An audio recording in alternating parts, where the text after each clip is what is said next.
Podcast Bichos Tagarelas. Com Fábio Marçal e Ricardo Weg e gente convidada. Está no ar mais um Bichos Tagarelas, terça-feira, dia 11 de junho de 2024.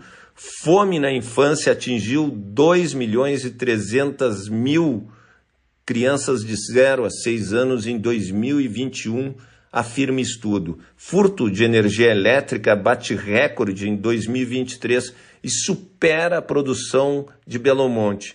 Nova lei europeia, governo calcula o impacto em quase 1/3 das exportações e tenta evitar queda no comércio. As notinhas das araras, os destaques internacionais, a Rádio ONU, o nosso correspondente nos Estados Unidos, Carlos Kaminski, e o comentário de Renato Rossi, nosso franco-brasileiro especialista na indústria automobilística. Bem, vamos começar a trabalhar.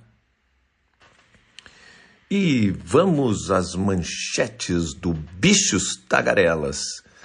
E a fome na infância atingiu 2.300.000 pessoas em 2001, diz estudo. Segundo o Núcleo de Ciência pela Infância, até 2021, a comida faltava em 1 de cada 3 lares brasileiros, totalizando 2.300.000 crianças de 0 a 6 anos em domicílio sem renda suficiente para suprir necessidades básicas de alimento. O número corresponde a 11% da faixa etária, percentual parecido com o de 2 décadas atrás. Em 2001, era 13,5%. Os que passavam necessidades. O estudo aponta que a falta de alimentos em quantidade e qualidade adequada durante a primeira instância tem consequências para a vida, como deficiências no desenvolvimento emocional, cognitivo e de linguagem. Tais consequências afetam o desenvolvimento socioeconômico do país, segundo especialistas. E olha só o volume de energia elétrica furtada no Brasil bateu recorde no ano passado e ultrapassou a geração da hidrelétrica de Belo Monte, no Pará, a segunda maior do país. Os gatos, como são conhecidas as chamadas perdas não técnicas, superam a geração média da usina, enquanto Belo Monte produz 4.418 megawatts. A energia furtada ao longo de 2023 somou 4.655 megawatts médios, ou seja, se fosse uma usina de produção de energia elétrica, os gatos seriam a segunda maior do Brasil. No comparativo, essa usina Gato também representa 60% do fornecimento da Itaipu apenas para o mercado brasileiro. E o avanço da extrema-direita do Parlamento Europeu deve acirrar medidas protecionistas que têm parceiros comerciais na mira com o Brasil. Sobre a bandeira verde da redução de emissões de carbono, começa a valer a partir de 1º de janeiro de 2025 a Europa União de Floração, a lei anti-desmatamento da União Europeia, cujo principal objetivo é impedir a importação de produtos originários de áreas que foram desmatadas legalmente ou não a partir de 2020. O governo está particularmente preocupado com a proximidade da entrada em vigor da lei e não descarta recorrer a fóruns internacionais como a OMC. A nova lei tem como foco 7 setores que atingem em cheio o Rio Grande do Sul: o gado bovino, o café, que não é do Rio Grande do Sul, o cacau, que não é do Rio Grande do Sul, produtos florestais, que abrange papel, celulose, bem como a madeira, muito forte no Rio Grande do Sul, soja, óleo de palma, borracha, e a lista inclui também derivados como couro, móveis e chocolate. Então, afeta diretamente o Brasil. E vamos às notinhas das araras, a sua agenda do dia. O presidente Lula recebe o presidente da CNI, MP da compensação, Haddad se reúne com setores produtivos para discutir o texto, comprinhas de até $50, PL pode ser votado hoje na Câmara. Então é aquele imposto para compras até $50. Acima de $50 é 20% até 50% e acima de 50% é de 60%. Inflação, sai os dados de maio, é uma coisa que preocupa o governo, né? Principalmente já deve ter o reflexo dessa catástrofe no Rio Grande do Sul. E o ministro da Fazenda, então, Fernando Haddad, se reúne com entidades setoriais para debater a MP apresentada pelo governo para aumentar a arrecadação. Não é aumentar a arrecadação. O governo ele tem que apresentar, com a despesa de 29 bilhões de reais daquela desoneração dos 17 setores da economia, o governo, quando você cria uma despesa, que foi uma despesa de 29 bilhões, porque não vai receber isso, você tem que dar uma receita. Então é esse o X da história. A Confederação Nacional da Indústria defende uma convergência para solucionar a medida que limita o uso de crédito do PIS/COFINS.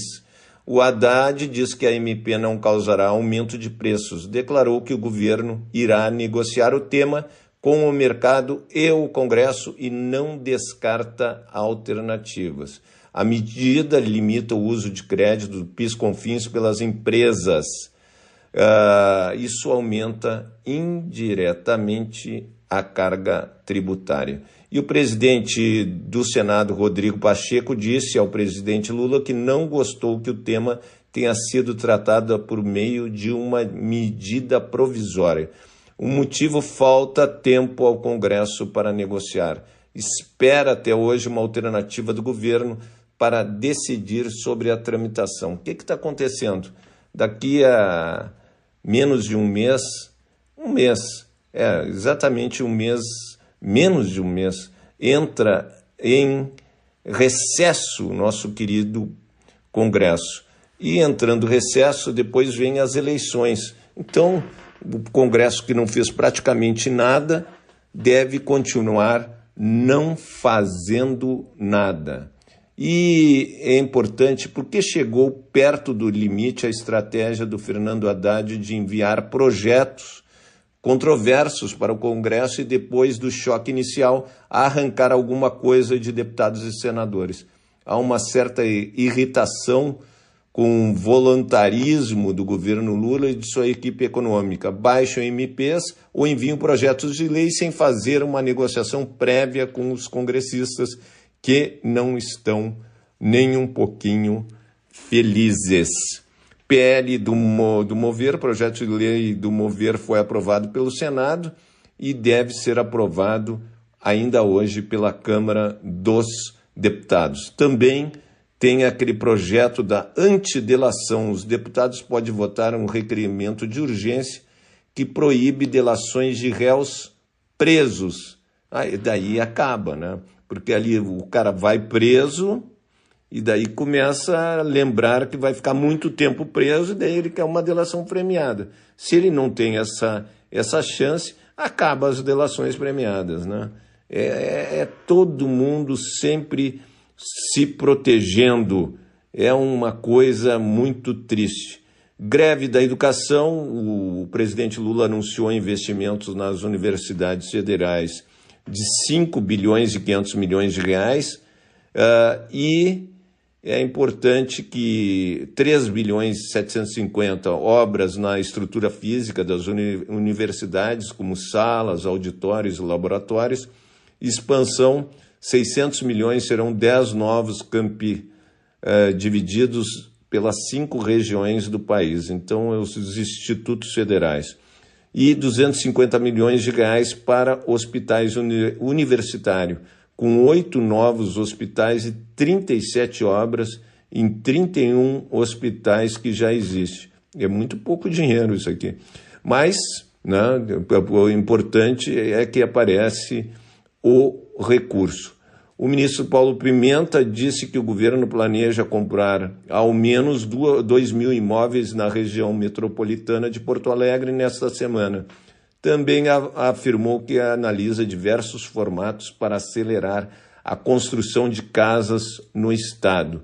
Isso que é o X da história. Como está o Minha Casa Minha Vida, você fica engessado e daí tem que contratar aquelas empresas que muitas vezes são empresas de amigos de deputado lá do norte, nordeste, e acabam aqueles de qualidade Minha Casa Minha Vida, de qualidade duvidosa, e é isso que a gente não quer.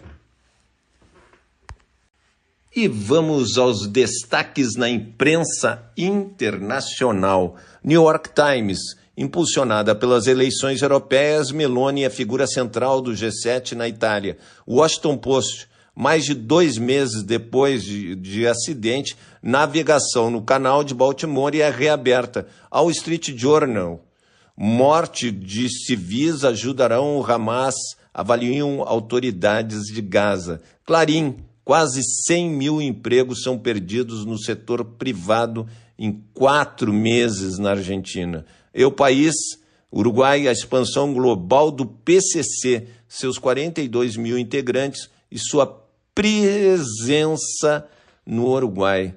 Presença do PCC, coitado do Uruguai, importou isso também. O Comércio, Peru promulga a lei que exclui partidos políticos de responsabilidade criminal. É brincadeira. O Espectador, os 10 dias cruciais para as reformas do governo Petro. O País, lei da anistia entra em vigor na Espanha nesta terça-feira. Le Monde, eleições legislativas na França, a corrida contra o tempo começou. The Guardian, com alertas de maioria massiva do Partido Trabalhista, Sunak publicará manifesto conservador. Financial Times, Fed cortará juros só uma vez neste ano, dizem economistas. É o que deve ocorrer no Brasil, no máximo um 0,25% ou a nossa Selic ser mantida. O Conselho de Segurança da ONU aprovou uma resolução dos Estados Unidos para o cessar-fogo ali de Israel e Hamas. Na primeira fase, a trégua de 6 semanas retiradas das forças de Israel de Gaza e a libertação de reféns israelenses em troca de prisioneiros palestinos. Na segunda fase, cessar-fogo permanente, negociado durante a trégua, na fase 1 e libertação dos reféns restantes. E na terceira fase, reconstrução da faixa de Gaza, que já não existe mais. E Moscou anunciou, o Ministério da Defesa da Rússia, a cidade de Starmaiosk, dominada pela Rússia, localizada no sudeste de Donetsk, já dominada por Moscou. A Ucrânia já havia recuperado a vila em julho de 2023 e agora perdeu porque a Ucrânia está chegando no seu limite. Falta de combatentes e falta de combatentes especializados para usar os equipamentos americanos, alemães, que estão chegando na Ucrânia. É um problemaço e hoje quem está ganhando a guerra é a Rússia. E vamos ao destaque da Rádio ONU. Uma nova análise enfatiza que vários países que ainda estão longe da meta de reduzir o desmatamento não têm planos concretos. No grupo de 20 estados onde o desflorestamento tropical mais ocorre, o Brasil está entre 8 nações que definiram metas para desacelerar a perda de cobertura florestal em nível nacional. Moçambique é outro país de língua portuguesa no grupo. A análise alerta que o tempo está se esgotando para proteger as florestas do mundo, na sequência do compromisso assumido na Declaração de Líderes de Glasgow, prevendo reverter a perda florestal até 2030. Entre 2019 e 2022, O Brasil aparece como uma exceção na América Latina e o Caribe, diante do aumento nas emissões resultantes do desflorestamento. Em terras brasileiras, o desmatamento teve uma queda de 22%. O relatório observa ainda que devem ser promovidos modelos como participação de comunidades locais e dos povos indígenas, e ainda o reconhecimento de suas terras florestais e direitos de carbono para a proteção das florestas. A redução bem-sucedida do desmatamento na Amazônia brasileira em 2023 é atribuída à aplicação aperfeiçoada das leis existentes em meio a atividades ilegais que ocorrem em terras indígenas. A realização da 30ª Conferência das Nações Unidas sobre Mudança do Clima, COP30, em território brasileiro, é tida como um marco global para a ambição na proteção florestal. Da ONU News em Nova York, Ana Paula Loureiro.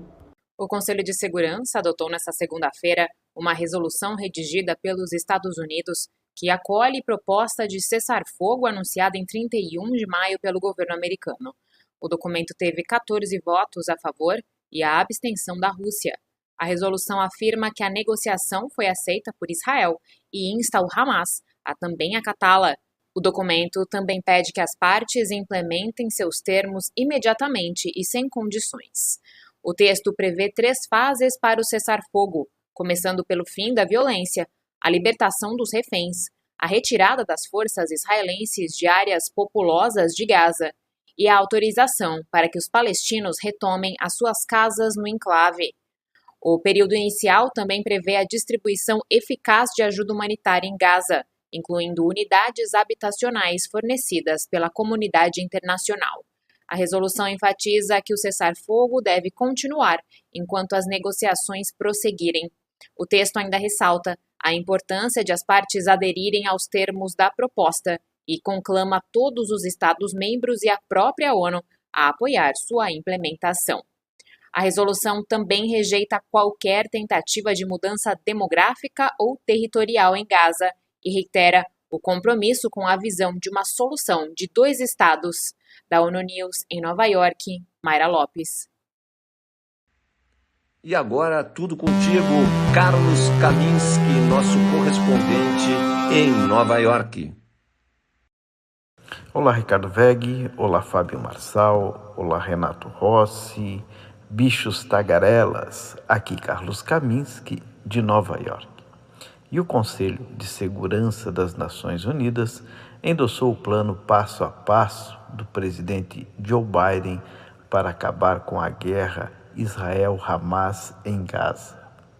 Após uma votação que teve 14 votos a favor e nenhum contra, nesta segunda-feira, com a Rússia se abstendo, os Estados Unidos, a embaixadora Linda Thomas-Greenfield, disse que o Conselho está enviando uma mensagem clara ao grupo militante palestino Hamas. Esta resolução enviou uma mensagem muito clara, forte e unificada ao Hamas de que eles aceitam o cessar-fogo que colocamos na mesa e terminamos esta guerra imediatamente, disse ela ao Al-Fin Considerate da NPR nesta segunda-feira. Aceite o acordo, liberte os reféns, mais ajuda fluirá para os palestinos e o cessar-fogo continuará enquanto as negociações permanecerem. O plano estabelece 3 fases, começando com um cessar-fogo de 6 semanas, no qual o Hamas libertaria alguns reféns e Israel libertaria prisioneiros palestinos. O Hamas e Israel negociariam então a segunda fase desse acordo, um fim permanente da guerra e a retirada de Israel da faixa de Gaza. O Hamas quer uma garantia de um cessar-fogo permanente desde já. A terceira fase é a reconstrução de Gaza após 8 meses de guerra que deixaram grande parte do território em ruínas.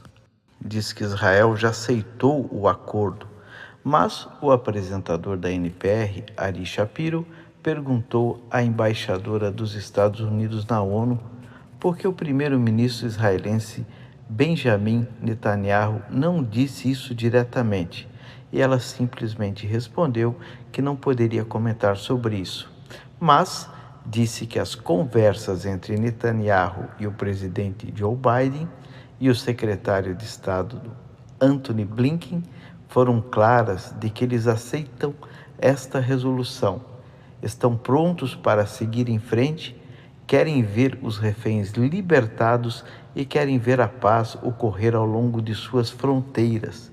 E eles estão trabalhando conosco nesse sentido.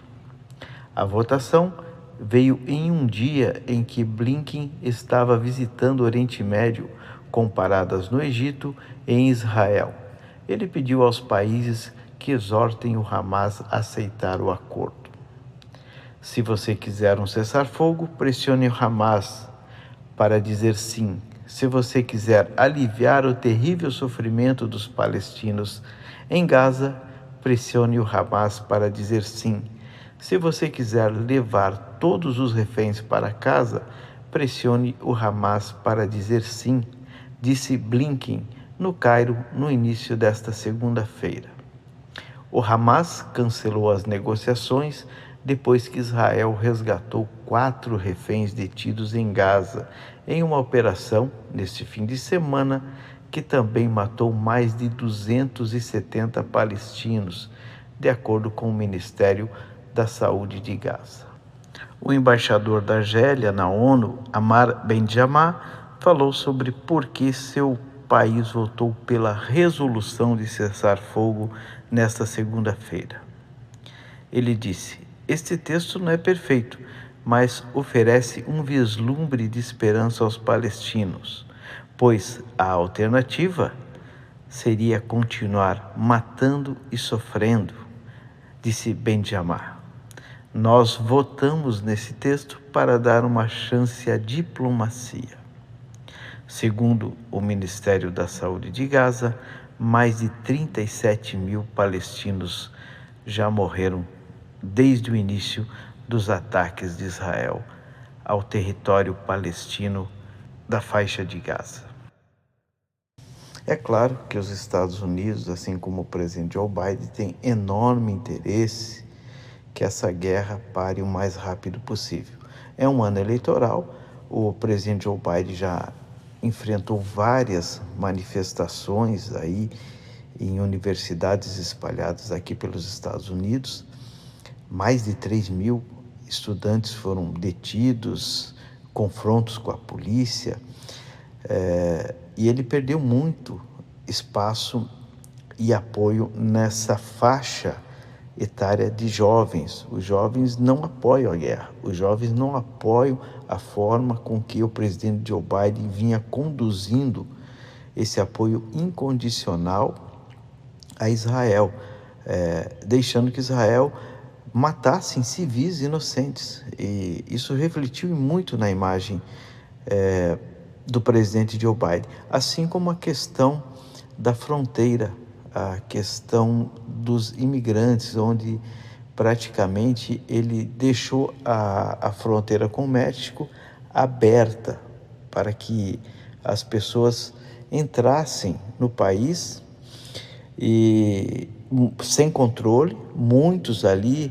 você não sabe a origem dessas pessoas, muitos deles ligados com crime organizado, muitos deles vêm com problemas criminais do país de origem, e praticamente a fronteira ficou aberta. Só para vocês terem uma ideia, em dezembro de 2023, teve o maior fluxo de imigrantes atravessando a fronteira do México com os Estados Unidos. Foram quase 250 mil imigrantes que atravessaram a fronteira. É um número que supera todos os outros números dos anos anteriores. Muita gente passando pela fronteira.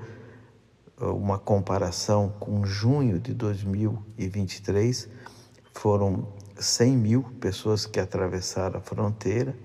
Então, é uma questão muito delicada que Joe Biden também tenta consertar agora para a sua tentativa de reeleição aqui nos Estados Unidos. E sem falar também na questão econômica aqui do país, né? O americano está assustado com a inflação, com a alta de preço, o preço da comida, do remédio, do combustível, enfim, é uma série de fatores que fazem com que Joe Biden tente manobrar essas questões para que não se reflitam lá no dia 5 de novembro, que é o dia da eleição. Essa é a nossa informação de hoje. Eu fico por aqui. Um forte abraço a todos. E o comentário do especialista na indústria automobilística, meu amigo querido Renato Rossi. Alô, amigos de Bichos Tagarelas. Terça-feira estou de volta com vocês. Ontem infelizmente, eu estava fora de Porto Alegre, não pude fazer o meu podcast habitual, mas claro que eu não vou deixar de ter esse contato com um público tão qualificado do Bichos Tagarelas. Na verdade, nós estamos aqui vivenciando o pós, né? O estresse pós-traumático. Aliás, Porto Alegre está muito estranha. Mais de 230 mil ou 240 mil veículos foram destruídos em todo o estado do Rio Grande do Sul, uma grande parte em Porto Alegre, bairros periféricos com populações enormes foram praticamente destruídos. Eu cito 2 bairros, o Humaitá, um bairro que foi construído em um lugar totalmente inadequado, muito próximo do Lago Guaíba, em área que era uma área pantanosa que foi aterrada, e o bairro Sarandi, que eu frequentei até por um motivo também afetivo, já que lá estão as 2 casas, 3 casas, aliás, da mãe da minha esposa Gisele, da filha, da filha Nena, e também a terceira filha também que tem casa lá, que é Eliane. São 3 irmãs. E ao lado da casa da dona Lúcia, que é a mãe da Gisele, tem um grande pavilhão que é a empresa familiar que fabrica válvulas, né, para componentes de ordenhadeiras. E tem aí um mercado em todo o Brasil. Bom, eu estava domingo à tarde, nós estamos agora na terça-feira, e realmente foi muito chocante ver uma casa que afinal eu frequentei nos últimos 18 anos, uma boa casa de 2 andares, como é também a casa da Nena ao lado, são 2 terrenos próximos, mas as casas não são tão próximas assim. Ao lado também tem, num dos lados tem esse pavilhão, onde fica a empresa Madema. Como eu disse, foi fundada pelo pai da minha esposa, foi o Iugoslavo, que chegou com 18 anos aqui no Brasil de idade, da Macedônia, que correu para Run for Your Life, né, como dizia a música dos Beatles. Ele correu por sua vida porque isso era os anos 50 e ele participava de um grupo contra os russos que tinham invadido, já era o pós-guerra, eles tinham invadido a Europa do Leste toda, e ele tinha um grupo, eram partisãs, quer dizer, eram contra as forças de ocupação da União Soviética. O resultado é que mataram todos os amigos dele. Ele foi o único que, através de uma fuga verdadeiramente cinematográfica, subiu uma montanha, desceu uma montanha e acabou saindo do outro lado na Grécia, depois de atravessar a nado o Lago Doiran, né? Que são nomes evocativos para essa família Nimetev, que é o nome da família da minha esposa, porque eu estive nesse Lago Doiran nas 2 vezes que eu estive na Macedônia. Eles levaram lá como uma evocação a um membro da família que saiu e nunca mais voltou, né? Sim, voltou sim, porque ele conseguiu fazer uma vida aqui no Brasil, montar essa empresa de tinha poder aquisitivo e acabou indo depois mais 2 vezes visitar os irmãos e a família. Mas ficou uma sensação de perda muito intensa naquela família. Agora, no domingo, eu estava na frente vendo o que é a força de uma tragédia, o que é a força da água. Na verdade, tudo estava ali, como em todas as casas, porque a impressão nesse bairro de 100 mil habitantes é que era Gaza, talvez pior até. Não, pior eu não digo porque Gaza é fruto de um barbarismo, né? Da destruição determinada de um grupo racial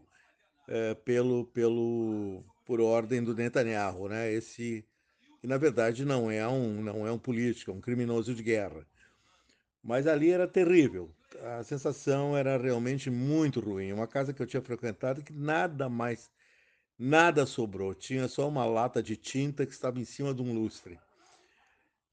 Tudo destruído. A destrutividade, porque houve aí uma grande negligência, porque o problema da cidade de Porto Alegre, talvez seja o problema de São Paulo e outras grandes cidades do Brasil, é que não há nenhuma defesa quando acontecem essas. Tem que esperar agora por essas tragédias cada vez mais intensivas. Não é mais uma chuva simples. Aqui a intensidade das chuvas foi algo inacreditável. Foram 4, 5, 6 dias que chovia sem parar. Isso, claro que isso não era só aqui, era em todo o Rio Grande do Sul. Os rios encheram de uma forma, a velocidade das águas, que esses rios nascem em montanha, na Serra Gaúcha, uma parte desses rios, porque o Guaíba é um estuário, por isso é o nome do Lago Guaíba, estuário de 5 rios. Então, esse estuário encheu, né? Aí começaram a ficar evidentes. Agora eu já estou fazendo um tipo de um rescaldo do que aconteceu. Era evidente, ficaram evidentes todos os erros tremendos do que aconteceu, sobre que ajudaram a dar impulso à tragédia. A defesa da Avenida Mauá, que ela tem quase 3 quilômetros, é um muro de 4 metros de altura. Esse muro não foi nada. Esse muro, as comportas do muro romperam, as comportas vazaram, que eram para conter justamente a última enchente. Aqui foi em 1941. Só que essa foi muito pior. E depois houve todo o drama das bombas que deveriam já sugar esta água que estava invadindo a cidade e devolver ao rio. Tudo isso falhou, as bombas estavam todas estragadas. A prova está que o governo federal teve que mandar bombas por via rodoviária para tentar aí que as águas baixassem de alguma maneira, nos bairros principalmente. E esses bairros ficaram debaixo d'água 20 dias ou mais. Então vocês imaginem a destrutividade que isso representou. Inclusive, quando eu estava domingo lá na frente daquele monte de entulhos, que era a casa da mãe da minha esposa, eu vi o carro da irmã, que é um Peugeot que os vizinhos contavam que ele chegou a subir, ele boiava, a expressão assim, uma expressão mais simples, né? Ele estava flutuante. Imagine, né? Então não é só. Foram milhares de. Esse bairro, Sarandi, que foi completamente destruído, grande parte, tem 100 mil habitantes.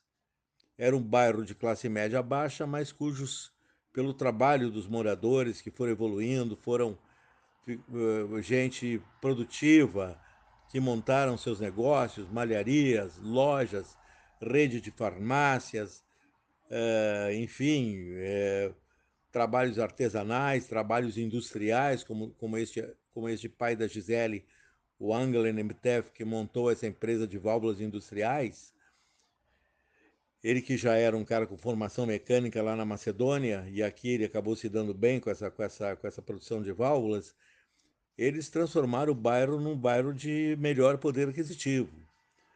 Então é lamentável, porque imaginem, muitas lojas de automóveis, tem lojas de carros usados, tem oficinas, muitas oficinas mecânicas do chamado mercado paralelo, tudo destruído, tudo arrebentado.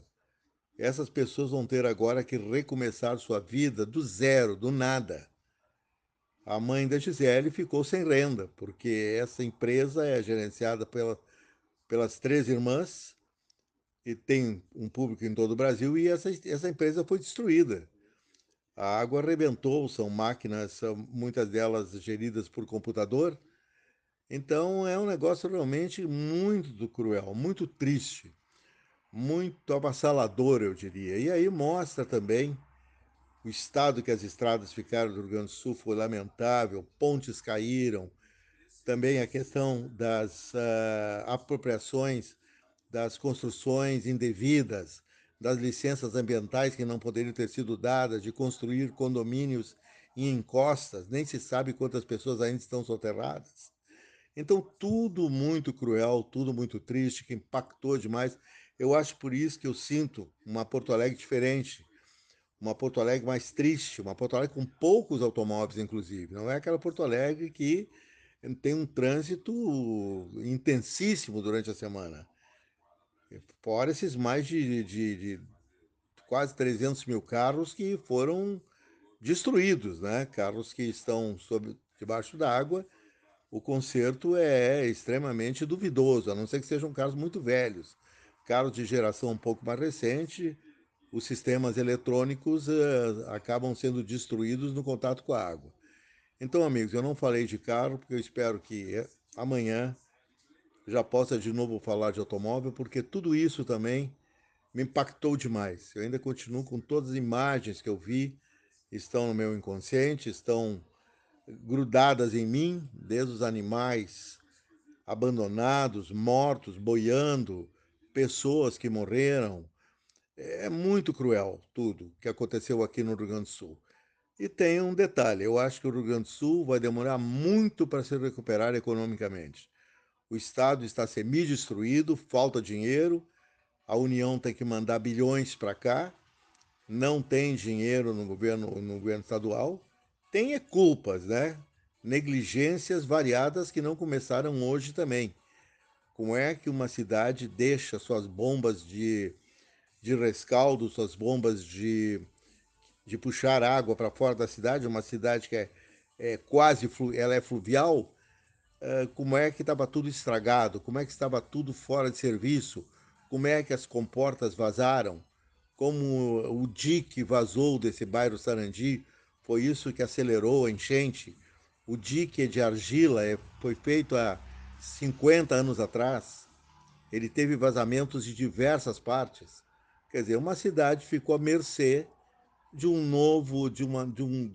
de fenômenos climáticos que estão atingindo não somente Porto Alegre, mas o mundo. Então, é uma grande lição também que Porto Alegre e o Rio Grande do Sul e o Brasil têm que prestar mais atenção nessas tragédias climáticas que vão se repetir sem dúvida nenhuma.